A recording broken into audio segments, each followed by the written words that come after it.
Traders diary में स्वागत है आपका। नमस्कार, मैं हूं आशीष चतुर्वेदी। और नमस्कार, मैं हूं वरुण दुबे। और ट्रेडर्स डायरी में हम आपको रोज की तरह बताएंगे 20 दमदार ट्रेडिंग आइडियाज़। लेकिन उसके पहले देख लेते हैं कि कल हमने कौन से आपको आइडियाज़ बताए थे और जहां पे आपको जम के कमाई देखने मिली। देखिए, सबसे पहले तेजी वाले स्टॉक्स, इंडियन बैंक, कल आशीष आपने बताया था, और लगातार बैंकिंग सेक्टर पे आप दे रहे हैं कॉल, और वहां देखेंगे तो कल अच्छे खासे गेंस देखने मिले, करीब 6.5% के आसपास की तेजी। और दिन भर अगर आप देखेंगे तो स्टॉक में अच्छी खासी तेजी देखने मिली थी। BLS इंटरनेशनल में आपको खरीदारी की सलाह दी गई थी। इस काउंटर में देखिए 4.5% के आसपास के गेंस देखने मिले। अशोक लेलैंड में आपको निवेश की सलाह दी गई थी और यहाँ करीब 2.5% के आसपास, 3.5% के आसपास के गेंस देखने मिले इनफैक्ट पूरे इंट्राडे में। इसके अलावा कुछ शॉर्ट कॉल्स भी आपको दिए गए थे। यहाँ पे पिडिलाइट, एशियन पेंट्स के जो नंबर है उसके बाद प्रेशर जो है वो और गहरा है। इस काउंटर में करीब 4.5% के आसपास दिन के दौरान इस काउंटर में गिरावट देखने मिली। पॉलीकैप जैसे काउंटर से जहाँ पे गिरावट देखी गई, एस्ट्रल लिमिटेड जहाँ पे आपको बिकवाली की सलाह दी गई थी। तो ये तमाम वो काउंटर्स थे जहाँ पे आपने जम के दिन भर में कमाई की है। तो तेजी वाले और गिरावट वाले दोनों कॉल्स आपको दिए गए थे। और देखिए किस तरह की कमाई कल के ट्रेडिंग सेशन में आपने की है। आज का ट्रेडिंग सेशन शुरू करें उसके पहले एक बात देख लेते हैं कि ग्लोबल क्यूज कैसे देखे जा रहे हैं। तो सिंगापुर निफ्टी फिलहाल हरे निशान में ट्रेड कर रहा है, लेकिन आशीष ये नो डाउट ये हरे निशान में ट्रेड कर रहा है। अगर आप बाकी भी यूएस के मार्केट देखेंगे ना तो वहाँ भी मिला जुला कारोबार देखने मिला है। ऑलमोस्ट फ्लैट क्लोजिंग देखने मिली है डाउ जोन्स की। S&P नैस्डैक का अच्छा खासा तेजी में था, ये एक सरप्राइज था। क्यों? क्योंकि बॉन्ड यील्ड्स 1.7 पे पहुंच चुके हैं। उसके बावजूद नैस्डैक जो है वो तेजी में था, तो ये एक अच्छा संकेत है। हो सकता है कि इसके पहले ट्रेडिंग सेशन में ज्यादा गिर चुका था। हमारे यहाँ भी आप देखिएगा IT काउंटर में जिस तरह की गिरावट देखने मिली, हो सकता है कि आज बाउंस बैक देखने मिले, लेकिन ये सिर्फ हो सकता है क्योंकि 1.7 पे बॉन्ड यील्ड्स पहुंच चुके हैं। ये एक दिक्कत की बात है। सुबह सुबह एशिया जो है वहां से भी मजबूती के संकेत है। तो संकेत सब जगह मजबूती के हैं, कोई कहीं से कहीं तक दिक्कत की बात दिख नहीं रही अदर देन बॉन्ड डील्स। लेकिन हमारे मार्केट में जो मिड कैप स्मॉल कैप की धुलाई हो रही है ना, और खराब नतीजे अगर गलती से आपने दे दिए तो आप समझ लिए 8-10% तो आप ऐसे ही निकल गए। बिल्कुल बिल्कुल, कल हैवेल्स में भी केस में हमने देखा डेफिनेटली। और एशियन पेंट्स देखिए तो मार्जिन्स को लेकर दिक्कत है इस बार। अब वो कितनी बड़ी दिक्कत है, क्या सारी कंपनीज में देखने मिलेगी या फिर सिर्फ कंजम्पशन ड्रिवन स्टॉक्स में देखने मिलेगा, ये पता नहीं। तो वो आपको शायद और जो आज रिजल्ट्स आएंगे उसमें और देखने मिलेगा। लेकिन ये एक पेन पॉइंट है जो शायद हमारे मार्केट्स को शेकी रख सकता है। इसके अलावा अगर आप देखेंगे तो ग्लोबल तो आज बिकवाली वाले स्टॉक्स कितने? 2 है। सिर्फ दो है। एक न्यूज के बेसिस पे और एक का स्ट्रक्चर इतना खराब हो चुका है कि उसमें खरीदारी नहीं दे सकते, तो बिकवाली दे दो। बिल्कुल वरुण, लेकिन मुझे कोई भी स्टॉक ऐसा दिखा नहीं, क्योंकि ना मैं आज मुझे ना थोड़े से एक अंदर से इंट्यूशन आ रहा है कि आज एक डेड कैट बाउंस वाला डे हो सकता है। सच बताइए, वीकेंड मूड में हो। वीकेंड मूड में बाजार भी रह सकता है, ये भी हो सकता है ना कि बाजार आपको पूरे दिन चौपी साइडवेज है ना, 10 अंक ऊपर 20 अंक नीचे, ऐसा ही माहौल देखने को मिले, ज्यादा गिरावट आए नहीं। वैसे नतीजों की लिस्ट लंबी है डेफिनेटली, और कल के जो नतीजे आए उनमें मोरलेस अच्छे नंबर्स भी हैं। हाँ, ऐसा नहीं कि सब कमजोर है। अनुमान के मुताबिक अच्छे नंबर्स भी कुछ देखने को मिले, तो उसका भी असर देखने को मिलता है। मेरे पास 10 के 10 स्टॉक्स खरीदारी के। चलिए, तो आशीष के पास 10 के 10 खरीदारी के हैं, मेरे पास 2 बिकवाली के हैं। शुरुआत करते हैं कैश के काउंटर से और म्यूजिक के साथ शुरुआत करते हैं। ओके, म्यूजिक ब्रॉडकास्ट ये वो काउंटर है जहाँ पे आपको खरीदारी करना है, क्योंकि देखिए कंपनी के नतीजे आए हैं। वैसे तो हम अमूमन ये स्टॉक आपको रेकमेंड नहीं करते हैं, लेकिन क्योंकि नतीजे आए हैं और नतीजे अच्छे लग रहे हैं। रेवेन्यूज देखिए 40% बढ़े हैं। एबिटा फ्रंट पे प्रॉफिट किया है कंपनी ने, नुकसान से फायदे में आई कंपनी। 3 करोड़ के नुकसान के मुकाबले 4.6 करोड़ के आसपास का कंपनी को मुनाफा हुआ है, और बॉटम लाइन में 6.5 करोड़ के नुकसान के मुकाबले करीब 30 लाख के आसपास का मुनाफा जो है वो कंपनी ने किया। तो ये नतीजे आए, उसके बेसिस पे इस काउंटर में आपको तेजी देखने मिलेगी। इसके लिए खरीदारी कीजिएगा। 26 के लक्ष्य के लिए 24.4 का आपको स्टॉप लॉस भी रखना है। आशीष, आपका स्टॉक? देखिए, मैंने चुना है नज़ारा टेक्नोलॉजी। स्टॉक में टेक्निकल्स कुछ भी सपोर्टिव मुझे नजर नहीं आ रहा फिलहाल इंट्राडे के लिए, लेकिन एक खबर जरूर आती हुई दिखी है कि गूगल ने क्या किया, इन ऐप सब्सक्रिप्शंस होते हैं उसके ऊपर वो फीस लेता है। फॉर एग्जांपल, आपने कोई एप्लीकेशन लिया हुआ है और आप उसका मंथली सब्सक्रिप्शन ले रहे हैं। मान लीजिए आप उसमें 1000 रुपये हर मंथ का खर्चा दे रहे हैं कंपनी को, एप्लीकेशन को, तो 1000 में से पहले साल जो है ना गूगल प्ले उसमें से 30% ले जाएगा। अरे 300 रुपये ले जाता है। इतना बड़ा मार्जिन? हाँ, पूरे साल। हाँ, अच्छा। और उसके अगले साल आप देखें तो 15% ले जाता है। ये पहले का स्ट्रक्चर था। अब गूगल प्ले ने क्या किया ना, इस स्ट्रक्चर को रिवाइज कर दिया है क्योंकि कंपटीशन बढ़ रहा है। एप्पल स्टोर ने भी जो है अपने जो फीस है, कमीशन है, उसे कट किया है। तो इन्होंने भी जो अपना कमीशन है अब उसे फ्लैट 15% कर दिया है। तो इसका एक बड़ा बेनिफिट मैं मान रहा हूँ कि आज जितनी भी वो एप्लीकेशन वाली कंपनीज है, यहाँ पर एक सेंटिमेंटल इम्पैक्ट देखने को मिल सकता है। 30% पहले साल के लिए सब्सटैंशियल होता है। आप ये समझ लीजिए कि आपकी रेवेन्यू में से 30% तुरंत ही कोई ले जाए, तो ये ना थोड़ा सा इम्पैक्टफुल नजर आ रहा है। अब कितना कर दिया? अब 15% फ्लैट कर दिया। अरे वाह, 15% बच गए। 15% बचे हैं, तो इसका असर जरूर देखने को मिल सकता है। हो सकता है कि इंट्राडे में इसका असर देखने को मिले। 2860 रुपए के लक्ष्य लिए नज़ारा टेक्नोलॉजीज में खरीदारी करेंगे और स्टॉप लॉस बहुत टाइट लगाएंगे, क्योंकि देखना होगा कैसे कितना इंपैक्टफुल है इनके लिए। तो 2715 रुपए का स्टॉप लॉस लगाकर आप यहाँ पर खरीदारी जो कंपनियां ऐप के ऊपर ज्यादा निर्भर करती है सबको बड़ा फायदा है। बिल्कुल बड़ा फायदा, सबकी बड़ी सेविंग्स हो रही है। आप समझ लीजिए कि आपके कमीशन में से बच रहा है। अब फॉर एग्जांपल आप देख लीजिए, हो सकता है कि इंडिया मार्ट है वो भी देता हो, इंडिया मार्ट है, इन्फो एज है, काफी सारे काउंटर्स हैं। अच्छा, ऐसे स्टॉक्स हैं आपकी लिस्ट में? एक है, बताऊंगा आगे। चलिए सस्पेंस बरकरार रहेगा। फिर फ्यूचर्स में देख लेते हैं कि कौन सा स्टॉक मैंने चुना है। JSW स्टील, इस स्टॉक पर आपको खरीदारी करनी है इर्रेस्पेक्टिव ऑफ स्ट्रीट्स रिएक्शन। मैं मान रहा हूँ आपको यहाँ पर खरीदारी करनी चाहिए, चाहे अच्छे नतीजे बाजार में भाव में शामिल हो या ना हो, लेकिन नतीजे बहुत दमदार है। आय के फ्रंट पे देखिए, कामकाजी फ्रंट पे यानी एबिटा और रेवेन्यू दोनों लिहाज से हाईएस्ट एवर नंबर जो है कंपनी ने रिपोर्ट किए हैं। अच्छा प्रदर्शन देखने को मिला है, स्टॉक में करेक्शन भी आ गया है, तो खरीदारी करनी है। 690 रुपए के लक्ष्य 667 रुपीज का लगाना है स्टॉप लॉस। चलिए, तो JSW स्टील कल मेरे ख्याल से 327 के आसपास इस कंपनी के नतीजे आए थे, राइट? ये हमेशा 325 से 3.5 के बीच में ही देता है। चलिए ठीक है, तो ये अच्छा स्टॉक है, यहाँ खरीदारी करना है। मेरे तरफ से एक बिकवाली का जो कॉल है वो है इंडियाबुल्स हाउसिंग फाइनेंस में। यहाँ पे आप बिकवाली करके चल सकते हैं। मेरे ख्याल से तो अब बैन में भी नहीं है, राइट? तो यहाँ पे आप बिकवाली करके चल सकते हैं, क्योंकि यहाँ पे खबर ये है कि राकेश झुनझुनवाला जी ने सितंबर तिमाही में हिस्सेदारी घटाई है। 1.09% के आसपास की हिस्सेदारी जो है वो घटाई गई है। तो इस न्यूज़ का इम्पैक्ट जो है वो आपको देखने मिलेगा। फंडामेंटल स्टोरी कोई बदली नहीं है इस कंपनी की। इनफैक्ट इंडियाबुल्स ग्रुप जो है वो काफ़ी पिछले कुछ दिनों से चल रहा है, मेरे ख्याल से आगे भी चलते जाएगा। सिर्फ इस न्यूज़ का इम्पैक्ट जो है आपको इस काउंटर में देखने मिलेगा। इसके लिए आप बिकवाली कर सकते हैं 240 के लक्ष्य के लिए। 255 का आपको स्टॉप लॉस भी रखना है। चलते अगली कैटेगरी जो कि है ऑप्शंस की कैटेगरी। और ऑप्शंस में जो काउंटर मुझे पसंद है वो है टाटा केमिकल्स का। यहाँ पे 1000 रुपये का जो कॉल ऑप्शन है वो आप खरीदारी करके चल सकते हैं। दरअसल कुछ रिपोर्ट्स ऐसे सजेस्ट कर रही है कि कंपनी करीब 100 करोड़ के आसपास US का सोडा ऐश यूनिट जो है उसको बेचने की यहाँ प्लानिंग कर रही है।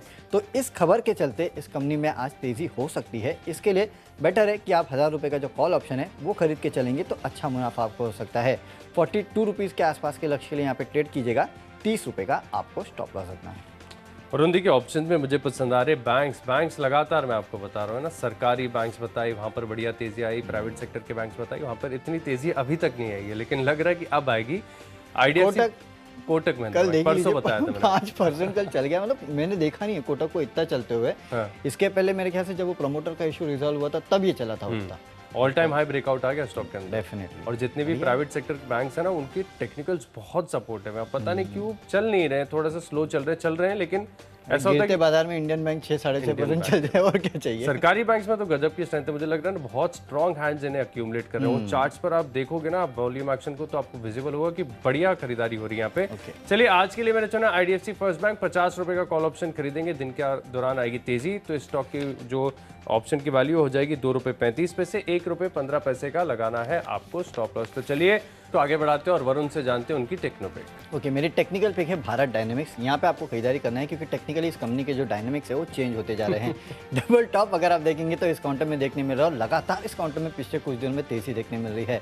मुझे लगता है अगर इस काउंटर ने अपना 460 का क्लोजिंग हाई ब्रेक किया तो यहाँ से एक लंबी तेजी जो है आपको इस काउंटर में देखने मिलेगी। टेक्निकली चार्ट बहुत सपोर्टिव है, यहाँ पे आप खरीदारी करके चलेगा। 500 के आसपास के लेवल आपको 2 हफ्ते में ही ये काउंटर दिखा सकता है। 460 का लेवल ब्रेक किया तो ये काउंटर रॉकेट है, राइट आशीष? बिल्कुल रॉकेट हो जाएगा, ऑल टाइम हाई के आसपास पहुंच जाएगा। तो वहां से जब तेजी आएगी तब सबके रडार पर आएगा। तो उससे पहले आपको थोड़ा सा आगे रहना होगा। ट्रेडर्स डायरी देखेंगे तो इतना तो फायदा होगा ही डेफिनेटली। तो 460 का जो स्तर है ना इस पे अलर्ट लगा दो, या तो उस दिन खरीद लो या फिर आज ही जिसकी पोजीशन और पेशेंस है ना वो आज ही खरीद लेगा तो उसको बढ़िया मुनाफा होगा भारत डायनेमिक्स। तो चलिए लिस्ट को आगे बढ़ाते हैं। वरुण टेक्निकली मैं बताता हूँ मुझे क्या पसंद है, गेस करना चाहोगे कौन सी स्पेस है? मतलब बैंकिंग, फाइनेंशियल्स, NBFC यहाँ से ना हट ही नहीं रहा। अब फोकस बिल्कुल नहीं हट रहा है। यहाँ पे ब्रेकआउट्स भी हो रहे हैं, सस्टेन भी हो रहे हैं। और खास बात क्या है ना कि कमजोर और नर्वस बाजार में भी स्टॉक चल रहे हैं। अच्छा, कल के सत्र में भी बाजार बहुत चौपी था, है ना, आसान नहीं था कल के सत्र में ट्रेड करना। लेकिन मनोपुरम इसका चार्ट अगर आप देखोगे तो यहाँ पे स्ट्रेंथ नजर आएगी। खरीदारी हुई है, टेक्निकल स्ट्रेंथ काफी बढ़िया है और स्टॉक में एक बड़े ब्रेकआउट की तैयारी हो रही है। तो यहाँ पर खरीदारी करके चल सकते हैं। थोड़ा सा व्यू बनाकर चलना होगा आपको। करीब 200 रुपए के आसपास ये चल रहा है फिलहाल। तो 192 रुपए के लक्ष्य 192 के स्टॉप लॉस लगाकर आपको यहाँ पर खरीदारी करनी है। 210 रुपए बहुत क्लियरली विजिबल है, बहुत इजीली विजिबल है। 210 रुपए के लक्ष्य के लिए आपको मनोपुरम फाइनेंस में खरीदारी करके चलनी होगी। तो चलिए लिस्ट को आगे बढ़ाते हैं। वरुण ने आपको बताया भारत डायनामिक्स डिफेंस स्टॉक है। एक डिफेंस स्टॉक मुझे भी पसंद है, हालांकि पूरी तरीके से डिफेंस नहीं है लेकिन समहाउ रिलेटेड है। मिधानी मिश्र धातु निगम, यहाँ पर आपको खरीदारी करनी है। बाजार इस स्टॉक को भूल गया है एक्चुअली भूल गया, और ये बहुत छोटे रेंज में ट्रेड कर रहा है आजकल। मतलब बाहर ही नहीं निकल रहा, वो 200 के आसपास ट्रेड कर रहा है, उसी के आसपास ट्रेड कर रहा है। एग्जैक्टली तो ये रेंज में चल रहा है। और है ना, मैंने देखा है कि जितने भी बोरिंग बिजनेसेस होते हैं ना, जो मेन स्ट्रीम नहीं होते, वो आपको इस प्रकार का रन अप दिखाएंगे ना कि आप सालों साल रिग्रेट करेंगे। राइट, ये बात तो सही है। और मुझे याद है आज भी इसका आईपीओ जब आया था तभी भी लोगों ने यही सोचा था कि यार कौन पैसा लगाए 60-70 एमएसटीसी को भी किसी ने नहीं समझा है ना, लेकिन फिर बाद में जब समझ में आया कि कारोबार कैसा है, ग्रोथ कैसी है, पोटेंशियल कैसी है और आगे एक्सपोर्ट्स के अवसर कितने बढ़िया देखने को मिलेंगे, तब ये स्टॉक्स चलते हैं और फिर हाथ में नहीं आते, फिर सब रिग्रेट करते हैं। रिग्रेट नहीं करेंगे, समय देंगे स्टॉक को 6 महीने का। 6 महीने में चलेगा तो ठीक, नहीं चलेगा तो फिर बेच देंगे। 240 रुपए का लक्ष्य होगा, मिधानी में खरीदारी करेंगे। ये अच्छी बात है ना आशी, गिरेगा तो कहाँ तक गिरेगा, ज्यादा से ज्यादा 180, उसके नीचे जाता नहीं है। कंफर्ट है। हाँ, तो रिस्क रिवॉर्ड जो है ना टेक्निकली इस काउंटर का काफी बेहतर है। मैं लंबे समय से इस काउंटर को ट्रैक कर रहा था, जब भी 180 185 के आसपास आता है वहां से घूम जाता है, फिर 210 220 के आसपास जाता है, और वहां से अगर चला गया आगे तो 240 के आसपास चला जाएगा। ये इसकी ट्रेडिंग रेंज है हमेशा की। और जैसे कि आपने कहा प्रोडक्ट्स तो एक तो वो ये बुलेट प्रूफ जैकेट वैकेट भी बनाते हैं, स्पेशल अलॉय स्टील कुछ बनाते हैं, ये काफी अच्छा स्पेस प्रोग्राम्स में भी बड़ी अच्छी भागीदारी है। और मेरे ख्याल से स्पेस प्रोग्राम्स में आने वाले साल में कुछ बड़ा डेवलपमेंट होने वाला है सरकार की तरफ से, डेफिनेटली। तो बेहतरीन फंडा पिक है, यहाँ पे आप खरीदारी करके चलेगा। मेरे तरफ से फंडा पिक जो है ना आशीष, वो है महिंद्रा होटल्स। आप इंडियन होटल्स के नंबर्स देखिए, नंबर्स में कहीं से कहीं तक तकलीफ नहीं है। कंपनी के जो रेवेन्यूज़ है हमारे अनुमान से बेहतर है। कंपनी के जो एबिट फ्रंट पे कंपनी घाटे से मुनाफे में आई है, और मुनाफा भी अच्छा 70 to 73 करोड़ के आसपास का कंपनी ने किया है, जबकि करीब 60 करोड़ के आसपास का मुनाफा एबिटा के आसपास का अनुमान था। नो डाउट बॉटम लाइन पे 130 करोड़ के आसपास का नुकसान किया है, लेकिन उसमें 30 करोड़ के आसपास का एडजस्टमेंट है, नहीं तो वो भी 100 करोड़ के आसपास आता, जो कि हमारे अनुमान के मुताबिक था। अब इंडियन होटल्स के नंबर्स तो आ गए हैं, आज आने वाले हैं महिंद्रा हॉलीडेज़ के नंबर्स। ये जो पूरा स्पेस है ना, इसमें इस क्वार्टर में काफ़ी बड़ा टर्न अराउंड देखने मिल रहा है। आप कोई भी होटल कंपनियों के, कोई भी हॉस्पिटैलिटी कंपनी के नतीजे निकाल के देख लीजिए, आपको देखने मिलेगा कि एबिटा फ्रंट पे काफ़ी बेहतर प्रदर्शन देखने मिला है। यहाँ भी कंटिन्यू होगा। इनफैक्ट ये कंपनी तो बाकियों से हमेशा आगे रही है, मुझे लगता है कि काफ़ी बेहतरीन नतीजे आएंगे। यहाँ पे आप नतीजों के पहले खरीदारी कीजिएगा। 252 के लक्ष्य के लिए 238 का आपको स्टॉप लॉस भी रखना है। नतीजे देखिएगा, अच्छे अगर आए और आपको अच्छे लगे तो आगे के लिए भी आप पोजिशनल कॉल इसमें ले सकते हैं, लेकिन फिलहाल तो नतीजों के पहले करना है खरीदारी। अब चलते हैं अगली कैटेगरी, जो कि निवेश की कैटेगरी, और निवेश में मैं एक काउंटर दे रहा हूँ, वो है नुवोको विस्तार। यहाँ पे आपको खरीदारी करना है।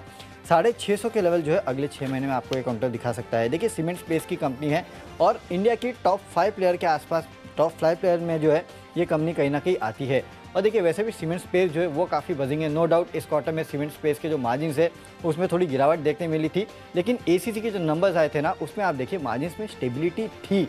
तो ये स्पेस जो है उसमें आपको कुछ कंपनीज ऐसे देखने मिलेगी जहाँ पे मार्जिन्स में गिरावट है, कहीं कहीं मार्जिन्स जो है वो सस्टेन भी करेंगे, लेकिन आने वाले दिन जो है इन कंपनियों के लिए काफ़ी बेहतर रह सकते हैं। और जिन वैल्यूएशन पे कंपनी यहाँ उपलब्ध है उसके चलते मुझे लगता है आपको यहाँ खरीदारी करना है। 650 के आसपास के लेवल जो है आपको इस काउंटर में अगले 6 महीने में देखने मिलेंगे। इनफैक्ट आशीष कुछ दिनों पहले निर्मल बैंक की रिपोर्ट आई थी मेरे ख्याल से, इस काउंटर पे करीब 610 के आसपास के टारगेट जो है उन्होंने भी इस काउंटर पे सुझाया है। तो काफ़ी बेहतरीन लेवल्स पे मिल रहा है, इसके लिए भी आपको इस काउंटर में खरीदारी करनी है। 650 के लेवल 6 महीने में देखने मिलेंगे। चलिए वरुण, इन्वेस्टमेंट के लिहाज से मुझे पसंद आ रहा है केयर रेटिंग्स, यहाँ पर आपको खरीदारी करनी चाहिए। टेक्निकल्स तो बहुत सपोर्टिव है, फंडामेंटल्स तर्क अगर आप देखें तो बिजनेस बहुत बढ़िया है इनका। देखिए जितने भी बॉन्ड्स, एनसीडीज, डिवेंचर्स ये इशू होते हैं ना, इनके लिए रेटिंग लेना अनिवार्य होता है। तो आप समझ लीजिए कि एक कंटिन्यूटी इनके बिजनेस में है, एक एन्युटी मॉडल बना हुआ है, तो इसके चलते कंटिन्यूस आपको आय में रिकरिंग ग्रोथ देखने को मिलेगी। अच्छा बिजनेस है, स्टेबल बिजनेस है, बढ़िया है। 1000 रुपये के लक्ष्य के लिए आप यहाँ पर खरीदारी करके चल सकते हैं। 9 से 12 महीने का व्यू बनाना है, हो सकता है कि 12 महीने में इससे ज़्यादा भी तेजी आपको स्टॉक में देखने को मिले। कन्विक्शन मेरा काफ़ी ज़्यादा है स्टॉक के ऊपर। तो चलिए निवेश के लिहाज से स्टॉक्स तो हमने जान लिए, लेकिन अब अगली कैटेगरीज होंगी खबरों के दम पर, और माई चॉइस है हमारी अगली कैटेगरी यानी खबरों के दम पर। और यहाँ पर मैंने चुना नतीजे वाला स्टॉक। वरुण, मैंने चुना है मैक्रोटेक डेवलपर्स को, कि नतीजे, कमेंट्री हर लिहाज से आप देखिए इतनी शानदार आई है। प्री सेल्स बता रहे कि अब तक ऐसा माहौल नहीं देखा गया रियल एस्टेट में। तो लोधा डेवलपर्स जो है, मैक्रोटेक डेवलपर्स, यहाँ पर आपको खरीदारी करनी है। 1070 रुपये के लक्ष्य के लिए 1010 रुपये का लगाना है स्टॉप लॉस। बड़ा उछाल दिन के दौरान आ सकता है यहाँ पे। चलिए, तो मैक्रोटेक डेवलपर्स यहाँ पे आपको करनी है खरीदारी, नतीजे अच्छे आए हैं। मेरे तरफ से खबरों के दम पे जो स्टॉक पसंद है मुझे वो है इंडियाबुल्स रियल एस्टेट। यहाँ पे खरीदारी कीजिएगा, क्योंकि खबरें ये आई है कि राकेश झुनझुनवाला जी ने सितंबर तिमाही में इस कंपनी में करीब 1.1% के आसपास की हिस्सेदारी जो है वो खरीदी है। इंडियाबुल्स इंडियाबुल्स हाउसिंग में बेची है, इंडियाबुल्स रियल एस्टेट में वो कर रहे हैं खरीदारी। तो इस खबर के दम पे आपको तेजी देखने मिलेगी। 166 के लक्ष्य के लिए खरीदारी करना है, 156 का आपको स्टॉप लॉस भी रखना है। तो चलिए अब लिस्ट को आगे बढ़ाते हैं। आखिरी कैटेगरी का वक्त है माई चॉइस का, और यहाँ पर मैंने चुना है पहला स्टॉक नतीजों के दम पर राज रतन ग्लोबल वायर्स। नतीजे हर लिहाज से आप देखें, आय मुनाफा मार्जिन काफी बढ़िया, दिन के दौरान आएगी तेजी। 2450 रुपए का लक्ष्य होगा, राउंड फिगर 2300 रुपए का लगाएंगे स्टॉप लॉस। अगला स्टॉक है लिस्ट में सेंट्रल बैंक। यहाँ पर भी आप नजर रखिए, सभी सरकारी छोटे बैंक्स में बड़ा उछाल और अच्छे अक्यूमुलेशन देखा जा रहा है। कुछ स्ट्रॉन्ग हैंड्स इन स्टॉक्स को अक्यूमुलेट कर रहे हैं, तो इसके चलते मैं मान रहा हूँ कि एक सेंटिमेंटल इंपैक्ट आपको सेंट्रल बैंक ऑफ इंडिया में भी आ सकता है। 25 रुपए के लक्ष्य लिए खरीदारी करेंगे, 22 रुपए 40 पैसे का लगाएंगे टाइट स्टॉप लॉस। आखिरी स्टॉक है मिडिल लिस्ट में ICICI bank, all time high के आसपास चल रहा है, सेटअप काफी बढ़िया है, टेक्निकल स्ट्रेंथ भी आप देखिए बहुत शानदार नजर आ रही है। इस स्टॉक में एक महीने का व्यू बनाकर खरीदारी करेंगे 830 के लक्ष्य के लिए। चलिए माई चॉइस में सबसे पहला काउंटर है जोमेटो। यहाँ पे आपको खरीदारी करना है क्योंकि गूगल ने जो रेट्स घटाए उसका इम्पैक्ट जो है ऐप वाले काउंटर्स पे देखने मिलेगा। जोमेटो भी उसमें से एक है। यहाँ पे खरीदारी कीजिएगा 144 के लक्ष्य के लिए, 135 का आपको स्टॉप लॉस रखना है। टीवीएस मोटर्स के नतीजे आए हैं और नतीजे अनुमान से बेहतर है, खासकर मार्जिन देखिए 9.8% के आसपास का अनुमान था, 10% के आसपास ही आए हैं और कंपनी का मुनाफा एबिटा सब जगह अच्छे नतीजे हैं। इसके चलते आज तेज़ी हो सकती है। 600 के लेवल की खरीदारी कीजिएगा, 565 का स्टॉप लॉस रखना है। और आखिरी में नवीन फ्लोरिन के फ्यूचर्स में करिएगा बिकवाली। लगातार इस काउंटर में दबाव देखने मिल रहा है और चार्ट जो है इस काउंटर का काफ़ी खराब हो चुका है। यहाँ से एक बड़ी बिकवाली जो है आगे भी इस काउंटर में देखने मिल सकती है। 3270 के लक्ष्य के लिए बिकवाली कीजिएगा, 3420 का आपको एक स्टॉप लॉस भी रखना है। तो चलिए 20 स्टॉक्स की लिस्ट हो गई पूरी, लेकिन अगर आपने कोई भी स्टॉक या कोई भी लेवल मिस कर दिया है तो जल्दी से देख लीजिए रिकैप। कैश का स्टॉक है लिस्ट में नजारा टेक्नोलॉजीज, 2860 रुपए के लक्ष्य लिए खरीदारी करेंगे। जेएसडब्ल्यू स्टील फ्यूचर्स में खरीदारी करेंगे और आईडीएफसी फर्स्ट बैंक 50 रुपए का कॉल ऑप्शन खरीदेंगे, 2 रुपए 35 पैसे के लक्ष्य के लिए। टेक्निकली सेटअप काफी शानदार है, मनप्पुरम का 210 रुपए का लक्ष्य होगा। फंडामेंटली बहुत ही बेहतरीन कंपनी है मिधानी, 240 के लक्ष्य के लिए आप निवेश कर सकते हो। निवेश के लिहाज से और भी अच्छी कंपनी केयर रेटिंग्स 1000 रुपए के पार जाएगी। खबरों का असर देखने को मिलेगा मैक्रोटेक डेवलपर्स में। राजरतन ग्लोबल वायर्स नतीजे काफी बढ़िया हैं। सेंट्रल बैंक में 25 रुपए का लक्ष्य होगा और आईसीआईसीआई बैंक बड़े ब्रेकआउट की तैयारी दे रहा है। एक महीना का व्यू बनाकर आप इस स्टॉक में पोजीशंस लेंगे। इन 10 स्टॉक्स में मेरा कन्विक्शन सबसे ज्यादा है टेक्नोपिक, मनप्पुरम फाइनेंस, बैंक्स, एनबीएफसीज काफी बढ़िया लग रहे हैं। सेटअप टेक्निकल स्ट्रेंथ भी बड़ी शानदार है, 210 रुपए के लक्ष्य के लिए आप इस स्टॉक में खरीदारी करेंगे। कैश का काउंटर है म्यूजिक ब्रॉडकास्ट। यहाँ पे नतीजे आए हैं, उसके चलते आपको करनी है खरीदारी। फ्यूचर्स में इंडियाबुल्स हाउसिंग फाइनेंस में बिकवाली कीजिएगा। ऑप्शंस टाटा केमिकल्स का 1000 रुपए का कॉल ऑप्शन आपको खरीदना है। टेक्निकली भारत डायनेमिक्स काफ़ी बेहतर लगता है, अगले 2 हफ्तों में 500 के आसपास के लेवल की काउंटर आपको दिखा सकता है। फंडामेंटली महिंद्रा हॉलीडेज में आपको खरीदारी करना है, निवेश करना है। नुवो को विस्तास में। खबरों के दम पे इंडियाबुल्स रियल एस्टेट आपको खरीदना है। माई चॉइस में जोमेटो, टीवीएस मोटर्स में करनी है खरीदारी और बिकवाली करनी है नवीन फ्लोरिन की फ्यूचर्स में। चार्ट काफ़ी वीक लग रहा है और इसमें से मेरा बेस्ट पिक है इंडियाबुल्स रियल एस्टेट का, क्योंकि राकेश झुंझुनवाला जी ने सितंबर तिमाही में 1.1% के आसपास की हिस्सेदारी खरीदी है, तो इसका इम्पैक्ट आपको इस काउंटर में देखने मिलेगा। 166 के लेवल के लिए आपको करनी है खरीदारी, 156 का आपको रखना है स्टॉप लॉस। तो चलिए आशीष, टीम तो हमारी पूरी हो चुकी है और आज खासकर जितने भी हैं खरीदारी वाले कॉल्स है, इक्का दुक्का बिकवाली वाले कॉल्स है। हो सकता है कि मूड माहौल कभी भी बिगड़ सकता है, यू नेवर नो। वैसे तो ग्लोबल क्यूज जो है वो काफ़ी अच्छे हैं। एसजेएक्स निफ्टी अगर आप देखेंगे तो अभी भी मेरे ख्याल से हरे निशान में काम कर रहा है, तो ऐसा कोई पैनिक वाली सिचुएशन है नहीं। बिल्कुल। अगर आप एशियन मार्केट देखेंगे तो वहाँ भी ठीक ठाक है, लेकिन ये हफ्ता है ना आशीष, बहुत खराब रहा है। काफी सारे स्टॉक्स की जम के धुलाई हुई है, तो वीक जो है वो खराब रहा है, लेकिन वीक एंड जो है वो काफी अच्छा रहने वाला है क्योंकि मैच है।